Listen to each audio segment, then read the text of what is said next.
మన సీఎంలను డిప్యూటీ సీఎంలను చూస్తుంటే ఒక కథ గుర్తొస్తుంది నాకు. ఒక పెద్ద మనిషి ఉన్నాడట, ఆయన దగ్గర ఒక కుక్క ఉన్నదట, ఒక గాడిద ఉన్నదట. రాత్రిపూట ఎవరో బయట దచ్చాడినట్టు అనిపిస్తే కుక్కనేమో సైలెంట్ ఉందట, గాడిదనేమో గట్టి గట్టి కొరిందట.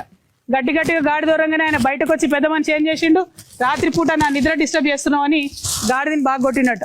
గాడిది పాపం నొచ్చుకుంటా నొప్పులతోని కుక్కతో అన్నదట, ఏందమ్మా నువ్వు మరుగుతానేమో ఏమన్నాడు, వచ్చి మెచ్చుకుంటాడు, ఒక బిస్కెట్ ఇచ్చిపోతాడు, నేను అల్లరి చేసి దొంగోడు వచ్చిండని నేను చెప్దామంటే నన్నిట కొట్టిండేంది యజమాని అని అంటే కుక్క ఒకటే మాట అన్నదట, నీ పని నువ్వు చేయాలి, నా పని నేను చేయాలి, గాడిద పని గాడిద చేయాలి, కుక్క పని కుక్క చేయాలన్నదట.